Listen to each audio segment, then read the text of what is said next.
Adverb, adverb কি, কেন ব্যবহার করা হয় এবং অ্যাডভার্ব কত প্রকার? আমরা অনেকেই অ্যাডভার্ব চিনি না। অনেকে ভাবছে অ্যাডভার্ব আবার কি, খায় না গায়ে মাখে। পার্ট অফ স্পিচের 5 নম্বর প্রকার অ্যাডভার্ব। কেন ভাইয়া তোমাদেরকে আগে পার্ট অফ স্পিচ শিখাচ্ছে, যখন আমি তোমাদেরকে গ্রামার শিখাবো তখন তোমরা বুঝতে পারবা এর প্রত্যেকটা ব্যবহার। তো চলো ভিডিওটা শুরু করি, খুব মনোযোগ দিয়ে ভিডিওটা দেখবা, তোমার জন্য খুবই উপকারী ভিডিও হতে চলেছে এটা। পার্ট অফ স্পিচের 5 নম্বর প্রকার অ্যাডভার্ব। দেখো ভাইয়া তোমাদের জন্য 2 লাইনের সংজ্ঞা দিয়েছে। যে শব্দগুলো অ্যাডজেক্টিভ ভার্ব সম্পর্কে তথ্য দেয় সেই শব্দগুলো অ্যাডভার্ব। ক্লিয়ার? দেখো এক্সাম্পল দিছি, he speak slowly, he speak slowly. আচ্ছা এখানে ভার্ব কোনটা বলতো? স্পিক না? যারা এখনো আমার ভার্বের ক্লাসটা দেখোনি, আমি তোমাদেরকে বলবো ভার্বের ক্লাসটা দেখো, তাহলে তুমি সহজে ধরতে পারবা। হি স্পিক স্লোলি, দেখো তো এটা স্পিক, সে কথা বলে স্লোলি মানে আস্তে, সে কথা বলে আস্তে। তাহলে সে কথা, এই যে দেখো এই যে ভার্ব, ভার্ব সম্পর্কে কি দিয়েছে বলতো? তথ্য দিয়েছে না? সে কথা বলে কি বলতো? আস্তে। তাহলে ভার্বের সম্পর্কে কি করছে বলতো? তথ্য দেয় সেই শব্দগুলোই অ্যাডভার্ব, সেই শব্দগুলোকে অ্যাডভার্ব। তাহলে এখানে স্লো, স্লোলি, এটা কি বলতো? অ্যাডভার্ব। বুঝতে পারছো? কারণ স্লোলি ভার্ব সম্পর্কে তথ্য দেয়। ক্লিয়ার ভাইয়া? বুঝতে পারছো? অ্যাডভার্ব 4 প্রকার। কয় প্রকার? 4 প্রকার। 1 নম্বরে সিম্পল অ্যাডভার্ব। কি কি বলতো? সিম্পল অ্যাডভার্ব, বাংলা যেটা সরল ক্রিয়াবিশেষণ, সরল ক্রিয়াবিশেষণ। 2 নম্বর হলো রিলেটিভ অ্যাডভার্ব, রিলেটিভ অ্যাডভার্ব, অপেক্ষিক ক্রিয়াবিশেষণ। 3 নম্বরে কনজাংটিভ অ্যাডভার্ব, সংযোজন, সংযোজক ক্রিয়াবিশেষণ। 4 নম্বরে দেখো ইন্টিগ্রেটিভ অ্যাডভার্ব, অন্ত সংযোজকমূলক ক্রিয়াবিশেষণ। অনেকে ভাবছে ভাইয়া আমি তো এগুলো কিছুই বুঝতে পারলাম না। ভাইয়া তো আছে এখানে তোমাদের বোঝানোর জন্য। তো চলো এগুলা একটা একটা করে বুঝি। 1 নম্বরে সিম্পল অ্যাডভার্ব, যে অ্যাডভার্ব সাধারণভাবে কাজের অবস্থা বোঝায় তাকে সিম্পল অ্যাডভার্ব বলে। বুঝতে পারছো? যে অ্যাডভার্ব সাধারণভাবে কাজের অবস্থা বোঝায় তাকে সিম্পল অ্যাডভার্ব বলে। ক্লিয়ার? দেখো এক্সাম্পল দেখো, তাহলে আরো ক্লিয়ার হয়ে যাবে।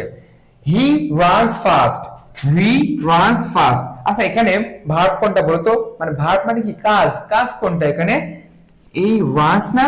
সে দৌড়ায়, সে কি বলতো? দৌড়ায়। কি বলতো? ফাস্ট মানে সে দ্রুত দৌড়ায়, সে কি করে? দ্রুত দৌড়ায়। তাহলে এখানে কাজের কি করছে বলতো? অবস্থা ব্যাখ্যা করছে না? সে কি করছে বলতো? দ্রুত দৌড়াচ্ছে। তাহলে এটা কি বলতো? অ্যাডভার্ব। ক্লিয়ার? এবার ক্লিয়ার? বুঝতে পারছো? এবার দেখো they speak slowly, they speak slowly, এখানে ভার্ব কোনটা বা কাজ কোনটা? বা এই সেন্টেন্সের মধ্যে স্পিক না?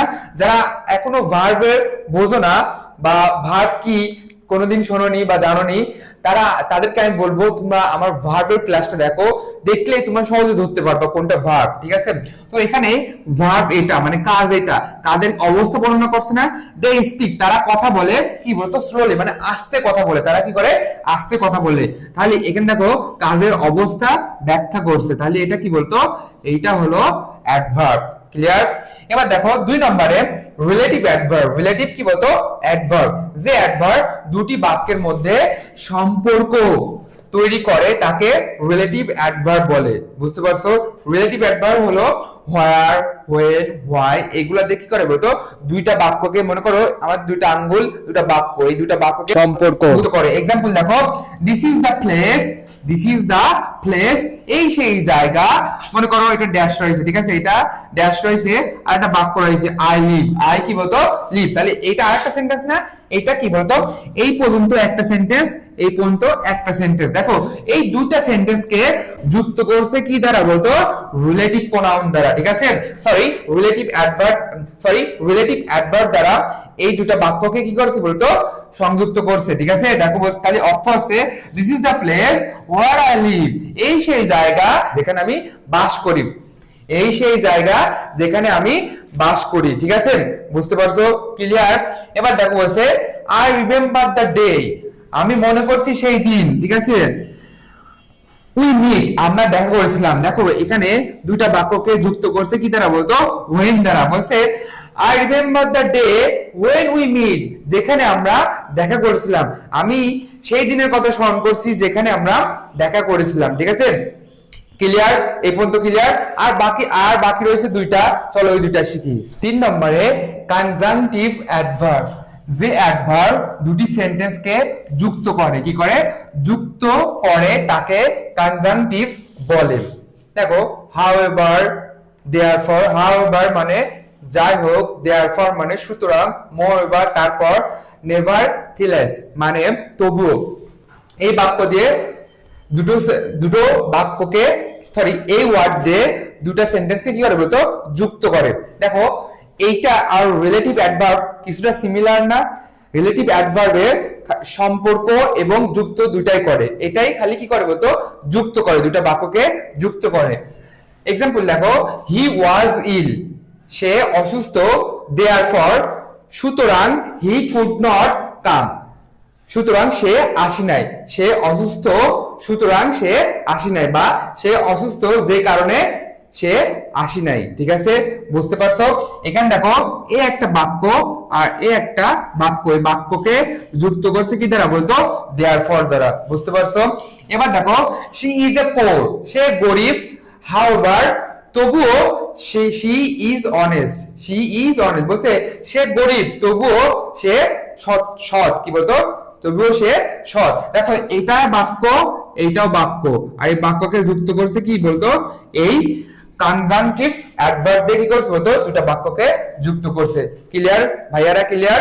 এবার দেখো 4 নম্বরে ইন্টারোগেটিভ অ্যাডভার্ব, যে অ্যাডভার্ব প্রশ্ন করতে ব্যবহৃত হয় তাকে ইন্টারোগেটিভ বলে। কি করতে বলতো? প্রশ্ন করতে ব্যবহৃত হয়। দেখো হোয়াই মানে কেন, হোয়ার মানে কোথায়, হোয়েন মানে কখন, হাউ মানে কেমন। এক্সাম্পল দেখো, হোয়াই আর ইউ লেট, তুমি কেন দেরি করলে? Why are you late. দেখো হোয়াই দ্বারা কি করা হচ্ছে বলতো? প্রশ্ন করা হচ্ছে। ঠিক আছে, হোয়াই দিয়ে কি করা হচ্ছে বলতো? প্রশ্ন করা হচ্ছে। তারপরে এটা হবে when, এখানে n হবে, when do you live, when do you live, তুমি কখন বাস করো, তুমি কোথায় বাস করো, when do you live। ঠিক আছে, মেবি মিস্টেকলি এটা হবে when না where হবে। কি হবে বলতো? মিস্টেক হয়েছে ছোট্ট একটা, where do you live, তুমি কোথায় বাস করো। দেখো এখানেও প্রশ্ন করছে। বুঝতে পারছো রিলেটিভ অ্যাডভার্বটা? আশা করি তোমরা ভিডিওটা বুঝতে পারছো।